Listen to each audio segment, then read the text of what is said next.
Salut les mémonistes, ici Mémorole et aujourd'hui on va voir un petit peu comment fonctionne ce truc qu'on a entre les deux oreilles. Parce qu'après tout, c'est quoi un cerveau?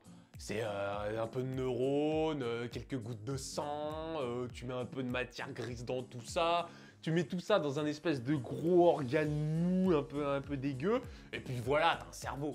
On dirait que tu parles d'un projet de science de collégien, mais en version ratée, tu vois? Bon, évidemment, je ne vais pas vous dire comment fonctionne l'ensemble de votre cerveau, mais plutôt à quoi correspondent les différentes parties de votre cerveau.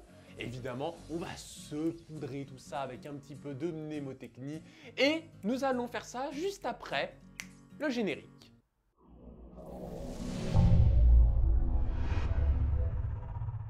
Alors, on va se baser sur ce schéma pour comprendre comment fonctionnent nos différents lobes.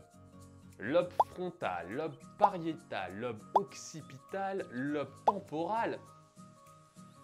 Bon, commençons par la base. À quoi servent ces différents lobes? On va commencer avec le lobe frontal, qui est situé ici, au niveau du front. C'est pour ça d'ailleurs qu'il s'appelle lobe frontal. Voilà, lobe frontal, le front, c'est bien foutu quand même, hein. Le lobe frontal, c'est un petit peu le big boss de notre cerveau. Il gère le langage, il planifie, il gère des fonctions motrices. On dit même qu'il est responsable du façonnement de notre personnalité. Qu'est-ce que ça veut dire?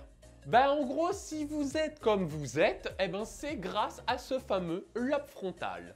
Alors si vous êtes un ange, ben c'est grâce à lui, et si vous êtes un salopard, c'est probablement à cause de lui. Et maintenant, je vais utiliser la mnémotechnie pour mémoriser à quoi correspond ce fameux lobe frontal. Il y a une image qui me vient spontanément en tête, c'est l'image du méchant MODOK. Qui? Je l'ai jamais vu. Alors pour faire simple, c'est un ennemi d'Iron Man qui est extrêmement intelligent, d'où la grosse tête, mais qui du coup peut pas se déplacer sans son espèce de petit fauteuil bizarre. Du coup, imaginer ce personnage me permet de me souvenir à quoi correspond le lobe frontal. Je peux me souvenir que c'est quelque chose qui nous permet de planifier, d'exécuter des choses, bref, qui est un petit peu le responsable de notre cerveau. Et en me souvenant de MODOK, je peux ainsi me souvenir que ce lobe frontal est très important dans les étapes de planification. Et nous allons faire un petit exercice pour activer votre lobe frontal. Tout ce que vous devez faire, c'est vous abonner à la chaîne et vous abonner à mon site. Et là, je vous promets, votre lobe frontal va terriblement évoluer. Après ça, passons au lobe suivant. Le lobe pariétal. Perso, ça me fait penser à Paris, ce truc. Parfait, dans ce cas, on a déjà notre image mentale pour mémoriser ce lobe. Mais quelle est sa fonction? Eh bien, vu que ça me fait penser à Paris, je pense que ça doit être un truc genre dans la résolution de problèmes mathématiques ou un truc comme ça. Ah, pas vraiment en fait. Le lobe pariétal gère les informations captées par nos différents sens. En gros, quand on capte une information grâce à nos yeux, grâce à notre nez, grâce à notre bouche, grâce à notre toucher, grâce... Oui, c'est bon, on a compris.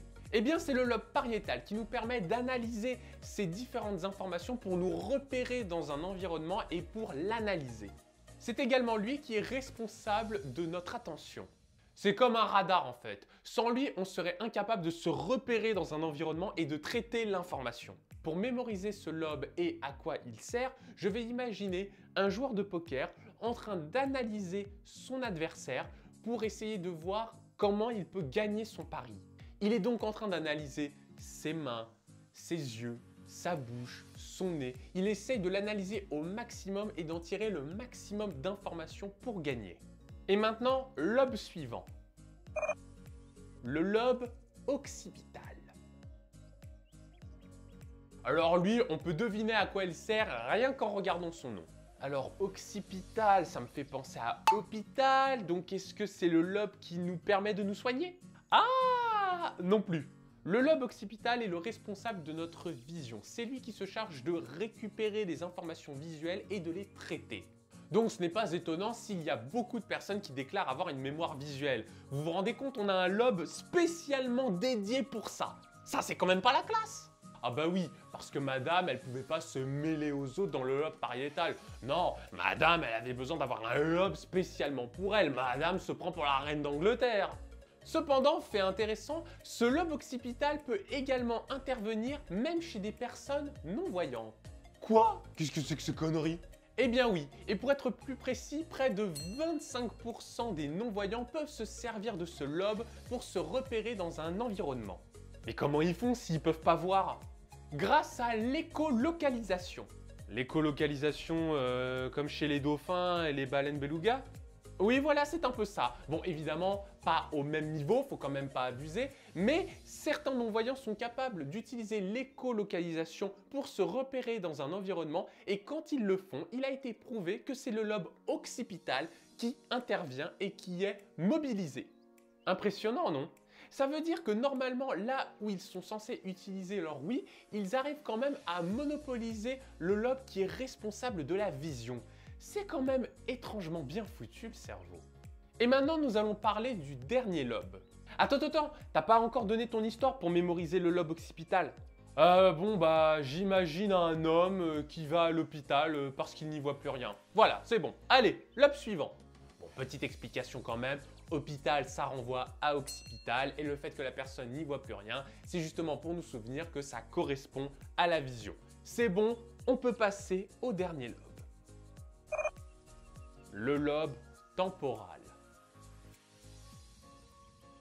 Alors lui, c'est mon petit chouchou. Parce que c'est lui qui gère la mémoire? Ouais? Comment tu sais? Oh, pour rien, comme ça, une intuition.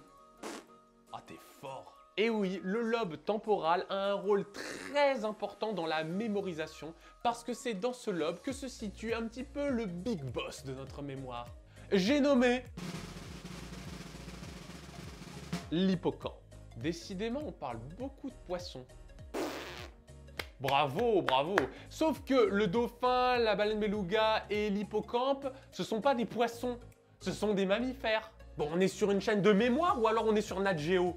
Non, mais moi je remets juste les choses dans leur contexte. Le lobe temporal a un rôle prédominant dans la mémorisation, mais également dans la gestion de nos émotions. Car dans notre lobe temporal, il y a une bonne partie de notre système limbique. Système qui s'occupe de la gestion de nos émotions, vous l'avez compris. C'est lui qui nous permet d'attribuer certaines émotions à un souvenir. Du style « Ah, qu'est-ce que c'était bien ces vacances !» Rien que d'y penser, je suis déjà tout joisse. Oh là, mon dernier passage chez le médecin, rien que d'y penser, j'ai la chair de poule. Eh bien voilà, ces liens entre émotion et mémoire, ça se situe énormément dans le lobe temporal. Pour mémoriser cela, ça va être simple. Temporal, ça me fait penser à temps. Donc j'imagine une personne qui est en train de se remémorer des souvenirs et qui est en train de vivre des émotions pendant qu'elle vit ses souvenirs. Et à chaque émotion, à chaque souvenir, elle vieillit un peu plus. C'est un peu déprimant comme image, hein. Ouais, tu ressens des émotions négatives. Ouais. Eh bien dans ce cas, tu utilises ton lobe temporal. Oh le salaud! Alors évidemment, je ne vous ai donné que les rôles principaux de ces différents lobes. Ils ont également des rôles secondaires. De plus, il ne faut pas croire que cette région s'occupe spécifiquement d'un problème. En réalité, la mémoire est dispatchée dans l'ensemble de notre cerveau. Mais il y a des lobes qui s'en occupent plus que d'autres. Nous avons encore une infinité de choses à découvrir sur le cerveau, savoir comment il fonctionne. Cependant, j'aurais une question pour vous, et notamment pour les plus scientifiques d'entre vous. Selon vous, quand on utilise les techniques de mémorisation, quelles sont les zones de notre cerveau que nous mobilisons?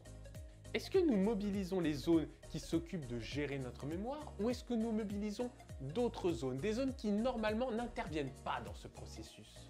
Et ça pourrait peut-être expliquer pourquoi les techniques de mémorisation sont si efficaces. C'est une véritable question que je vous pose, donc n'hésitez pas à me donner vos avis et à me donner le point de vue d'expert parce que ça m'intéresse vraiment.